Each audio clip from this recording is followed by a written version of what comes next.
Guys, good afternoon everyone and welcome to our post-match press conference. Congratulations to the USD Golden Spikers for clinching a fourth straight Final Four appearance, beating the Adamson Falcons in 4 sets. The Golden Spikers are now at 8-4. We have Coach Oji Mamon, G-Boy De Vega, Joshua Avila, and Josh Ibanez. Coach, congratulations for this victory. Fourth straight Final Four appearance ninyo. So, although syempre may mga goals pa kailangan nyong i-achieve, lalo na patuloy na tayo ng season, your thoughts about yung achievement nyo this season? Objective-wise, na-meet namin siguro 2 out of 3 or 2 out of 4. So, quite happy within na Final Four, assured na kami Okay. Todo pa rin kami baka magkaroon ng chance na mag-playoff sa 2. Dadamihan namin siguro yung dasal, hingi kami ng tulong for the yung mga hoping against hope kami. Pero doon sa laro nila, at least nadagdagan lang sets yung laro namin. So, it's a good character development para sa mga player ko. Thank you so much. So Joshua, 33 excellent sets. 1 attack and 1 block. So, what can you say na ito maganda performance mo at ito yung pang-clincher nyo sa Final Four? Your thoughts? Ako thankful lang ako lagi kay Coach sa tiwala na binibigay niya sa akin. Tsaka lang din po, sinusunod lang din namin yung sistema na ginagawa ni Coach kung ano yung saan kami pupunta, tsaka yung mga assigned task na kailangan namin gawin sa court. Thank you so much. G-Boy, 12 of 24 attacks, 3 service aces, 1 block, 9 excellent receptions, and 2 digs. Ano masasabi mo kay Joshua? Siyempre nakinabang ka sa mga sets niya. Your thoughts? Yun po, before coming to this game po talaga, nag-usap po talaga kami buong team. Bale, hindi lang naman po kami dalawa ni Joshua. Sinabi ko lang po sa kanila na, ayun nga po, nasa padulo na po kami ng tournament. And kung sino man pong isa lang doon, tiwala lang and magsaluhan lang palagi, tulungan lang po para maka-execute kami na maayos. And then, ayun po, thoughts ko naman sa laro niya is, yun po yung normal niya na laro talaga sa ensayo. Nailabas niya po today. And I'm very proud. Kay Boss. Thank you. To Josh, 20 of 40 attacks, 1 block, 2 service aces, 4 digs, and 26 excellent receptions. So yun nga, as na-achieve nyo yung isa sa mga goals nyo this season, yung makarating sa Final Four, pero syempre may mga immediate goals pa kayo. So, ano yung nakikita mo sa team mo na para makabawi kayo from last year na hindi kayo nakarating sa finals? Ano yung nakikita mong sa team? Ang masasagot ko lang talaga po is laging sinisimulan namin sa training. What happened before, hindi na namin makakontrol yun and hindi na namin mababalikan yun. We're focusing on what matters and what we can control. So ayun, parang may mga future kaming games na mga crucial, pero of course, crucial pa din yung mga games papunta doon. So focus muna 1 game at a time and then 1 set at a time. So ayun. Thank you so much. Okay, the floor is open for questions. Coach, from the very start, sinasabi mo na you have the deepest team here in the UAAP and kitang-kita naman, especially sa past stretch na to, na may kapalitan na OH2, yan, may kapalitan kay Dax, also kina Alabar and kay Legaspi. But coming into, I guess, the last stretch of the eliminations and pa-Final Four, how much siguro ipipreach mo in terms of yung stability and consistency? Lalo na crucial na talaga yan.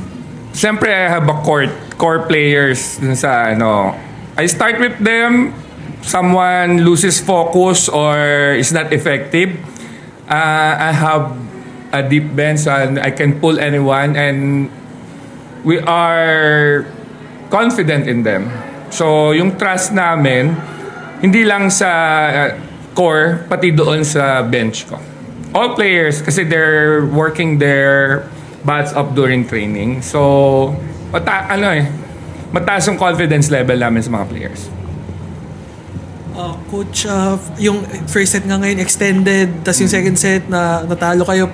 Gano'n ka lang natuwa sa composure na pinakita ng boys come the third and fourth set na kayo na nag-dictate ng tempo mula first point yun sa third set until hanggang dulo na ng fourth set para mapanalo kayo. Gano'n ka lang natuwa sa third and fourth set performance ng UST? I think the second set was on me. Nag-adjust agad ako ng position, ng match-up. And then, going to the third and fourth set, kahit nag 1-1 kami, we lost the second set. Parang, nabasa na namin yung laro. So, controlled namin yung third and fourth. And to Joshua, nabanggit mo kanina malaking bagay yung tiwala ni na coach sa'yo, pero gaano kalaking bagay lang din yung trust and yung chemistry kumbaga ninyo ni Dax sa on the court and off the court para sa gantong klaseng performance ngayong araw? Siguro hindi lang sila coach yung may tiwala sa akin. Halos lahat ng teammates ko may tiwala. Si Josh, G-Boy. Lalo na si Dax na kahit nasa labas siya, lagi siyang nag-support sa akin. Kung anong nakikita niya sa labas na pwede niya itulong sa loob, yun yung tinutulong niya sa akin. So, malaking bagay na nafe-feel ko yung gano'n na ang daming teammates, sila coaches na sobrang tiwala sa akin na maglaro sa loob ng court. Yun. Siguro gano'n kalaking dagdag kumpiyansa na ito para sa Joshua. Lalo, ito nga, pasok na kayo ng Final Four and may dalawang laro pa kayo sa elims. Gano'n kalaking dagdag na ito sa confidence mo heading to yung last stretch nga ng eliminations? And then, same lang siya kasi araw-araw na namin ginagawa yung sistema ni coach. So, parang dagdag confidence rin kasi panalo kami. And sana magtuloy-tuloy na hanggang last 2 games, semis, tas finals. For Josh and G-Boy, hindi naman bago sa UST na makapasok kayo ng Final Four, pero looking siguro doon sa team nyo ngayon, may nakikita ba kayong iba?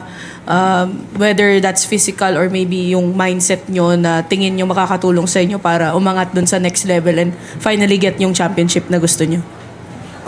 Siguro ako, for the past 3 years na naglalaro ko sa team ni Coach, lagi niya lang ini-instill sa amin na you gotta trust your teammate kasi you can't win the game with you or your setter alone. So, kami, ang ginagawa namin, tuwing meron kaming ma-achieve na point, make sure ko na isa-celebrate yun kasi yun, pwede yun maging root cause ng namin, momentum natin. So, ayun lang, nagtutulungan lang kami and ang sinasabi ko lang palagi, magtiwala sa isa't isa. At malalagpasan namin kung ano man yung dapat malagpasan.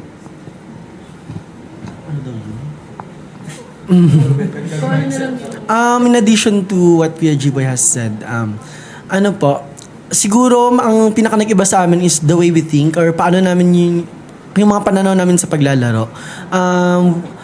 Mas naging mature kami because of course, this past 3 years, may mga senior kami nun and of course, hindi naman sila nagkulang na i-guide kami. Pero now that we're senior, so we are the ones na mag-guide sa mga mas bata. So, we have to set ourselves as a perfect example sa mga bata.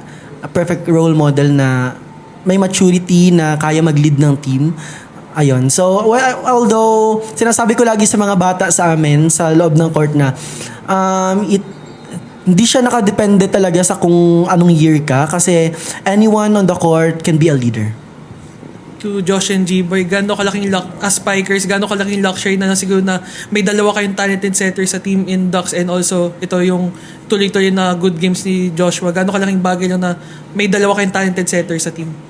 Of course, parang lagi naman kami may tiwala sa kanila. Although bad day or hindi or maganda ang araw, in-embrace namin sa kung ano yung meron yung team namin. We don't care about kung anong meron ang ibang team. So ayun, lagi lang namin sinasabi na pag once talaga na maganda yung igagalaw nila na mas sila nakita namin na sa court na gustong-gusto manalo, parang nag-radiate sila ng positive energy sa team and nadadamay kaming lahat.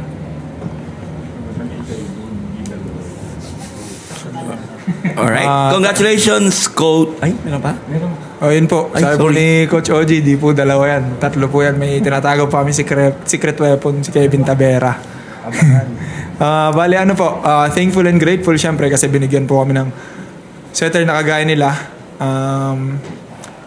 Sila, kahit sila yung, kumbaga si pinaka-driver, open sila sa mga suggestions and syempre sa mga adjustments na kailangan namin gawin kapag dumating kami sa sitwasyon na medyo kailangan namin mag-usap talaga. Pag hindi tumutugma yung sets, yung tempo, ganun. Mag-meet lang palagi sa gitna para magkaintindihan. So, bali ayun. Magaan lumaro kapag ganun yung setter dahil pag nagkamali ka, hindi ka nila sisisihin but they will push you to make bawi. Susunod na transition. Yun po. Okay, take 2. Congratulations, Coach.